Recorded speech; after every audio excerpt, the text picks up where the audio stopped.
Руслан Ахматбек, Наташа деген кызды аябай сүйүп калгам. Кирип келип эле анан баардык аттарыбызды окуп анан акча тараткан. Мен өлкөнүн чечим чыгаруу процессине катышкым келет. Мен Руслан Ахматбек, инженер кесиби, 40 жылдан ашык энергия тармакта иштеген. Азыр пенсияда. Апам Умукеева Гүлбайра, ал дагы энергетик. Мен 8 класска чейин кыргыз тилинде окугам. 8 класстан 11 класска чейин түрк тилинде, Түркияда мектепти ошол жерде бүтүргөм. Университетти, жогорку окуу жайыны Түркияда бүтүрүп, магистратураны Кыргызстанда бүтүрдүм, Бишкекте.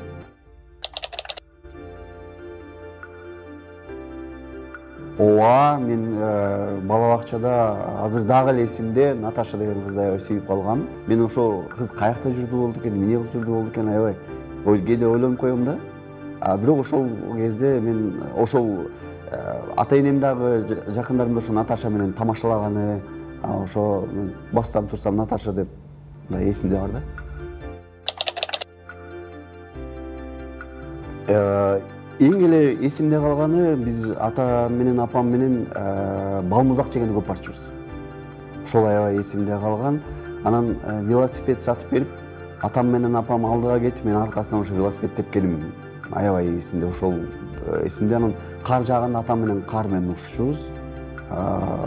Ошол эсимде аябай. Чоңоюп атканда Виктор Цой аябай популярдуу эле. Виктор Цойдун ырларыны баарыбыз кассетадан кассетага көчүрүп, алмашып жата калуучубуз да. Анан жана перемен деген ырлар, Цойдун баардык ырларыны аябай жакшы көрөт элек.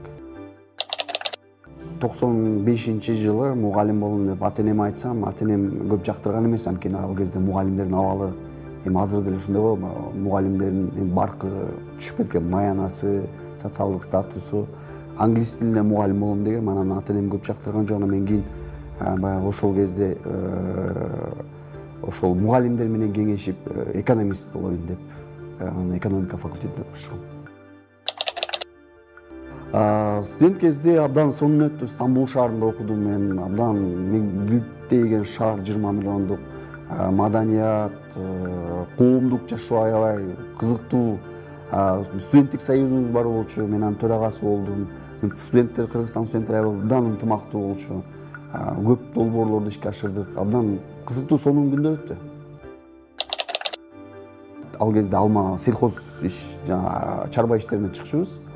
Анан биз бир айдай ошол алма тергени чыгып, бир ай эмес, 3 жумадай чыгып, анан ошо менен бүтүргөнбүз. Анан бир убакта эле класста окуп жүргөндө ошо класска бирөө кирип келип эле, жок 5-класста экен.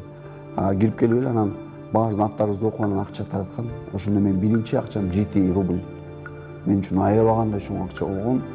Үйгө алып келгем, апам ыйлаган мындай эсимде.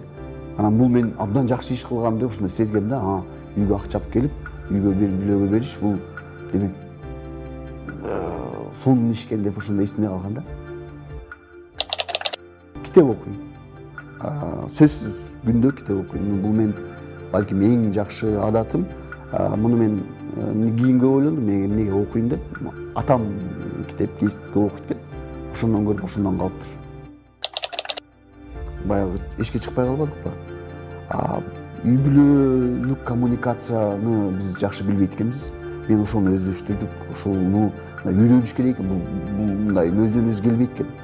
Бул ошону биз үйрөндүк да, үй бүлөнүн ичинде. Балдарым менен деле, келинчегим менен деле мындай биз жумушка барып кетип жүрүп эле көп сүйлөшпөйт экенбиз. Мен өлкөнүн чечим чыгаруу процессине катышкым келет. Эл өкүлү катары бир нерселерди өзгөрткүм келет. Менин кыялым бактылуу, турмушу жакшы, келечеги кең Кыргызстан.